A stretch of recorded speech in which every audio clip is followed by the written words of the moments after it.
Hi, welcome back to Genesis Custom Sabers, and today I'm showing off one that I've just finished working on.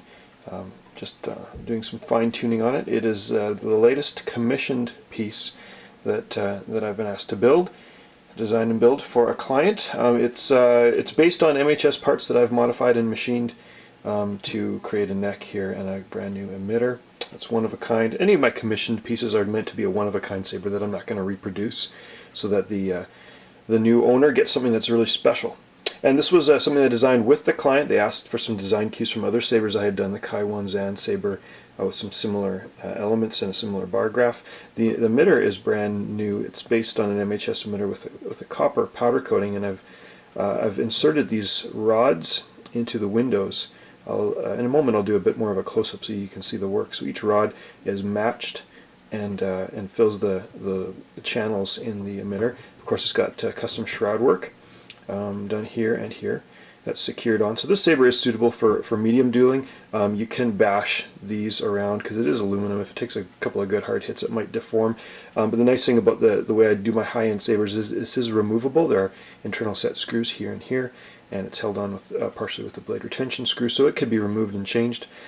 The anodized powder coating on the red button is something that, from a design point of view, I would probably prefer a different color, maybe a brass button like one of these ones that I've used in other sabers to go there. But the client really likes the red, so that may be a last-minute change depending on what the client thinks when he sees this video. Of course, it's got some weathering, a couple of different weathering techniques I used to have a buildup of black material in some of the grooves and some of the wearing on the powder coating, and the machine sections here.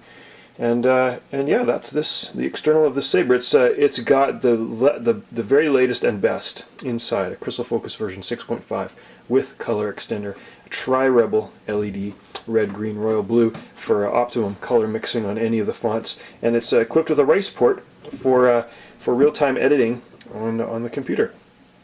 This video is also going to serve as the instructions for the new owner, so without further ado, here's how the saber operates. Of course, you've got a kill key here that covers the 2.1mm recharge port. You remove the kill key, you hear the saber boot up, and you see the bar graph go active. This, of course, is the recharge port for plugging in your charger, charging up the saber with only a lithium-ion battery charger that's set for 7.4 volts. Of course, you got 6 LED bar graph there, 2 red and 4 green as the client requested, showing that full battery power. Pop in a blade. Now, with some of these powder-coated blade holders, they're quite tight, so you want to rotate the saber as you're doing the blade. So the saber rotates away from me over the top, away from me over the top. And when you take the blade out again, you also do it the same way, away over the top, away over the top, till the blade pops out. It's a nice tight fit for dueling. Blade retention screw to secure it so that it doesn't fly across the room and through someone's TV screen, and of course the activation button. This is my Fates font with a really bright royal blue blade and the flash on clash. Sometimes the flash on clash, if you look right at the blade, you don't notice it as much, but if you look at the surrounding area, clothing or skin, it lights it up really well, and you can see the effect of the light showing through the blade windows with the machined rods in there. So that's how to operate this saber. Of course, the bar graph has got different custom animations when it's in use. And when you hold down the auxiliary button for lockup, you also get a battery level meter at any time when you're operating the saber. Different blaster blocks, force effects. Oh, I guess this isn't my Fates font, this is my Bestman font. Bestman 2. So anyways, that's how you operate the saber. Holding down the auxiliary button will get you into the menu, release, and you can just toggle through the different sound fonts. And then when the boot sound's finished, you activate the new sound font. So that's how to operate this saber, and as I said before, it's suitable for medium dueling. The saber, like any of my elite sabers, with the kill key out, you can remove the second half of the saber.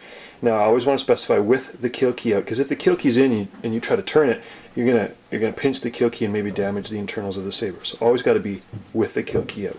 Also, any of the set hole screws here are not to be tampered with for warranty purposes. It holds the saber together, keeps it nice and tight. The only joint really is the, I mean, you could take the pommel off, or this joint right here where it unscrews and gives you access to the PVC chassis.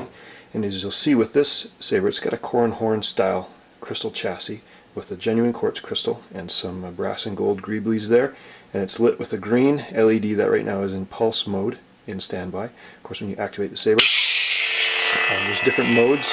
This one appears to be in blade mirror, so it mirrors the blade effects and the pulse. Of course, you can program the different settings for the crystal in there, but the crystal glows green, and you've got access to your crystal. I wanted to show the work I've done on the emitter to make these rods, and you can see they're weathered slightly, that fill the windows of the saber. Really happy with how that turned out, and the shroud on the blade. Of course, got the crystal chassis here as well, with gold and brass greeblies and a bit of a copper accent there, and of course the quartz crystal. And of course there's your bar graph there. Now these PVC chassis were designed to be functional rather than to look good, but a lot of people have requested that I add things like crystal chassis in there and whatnot.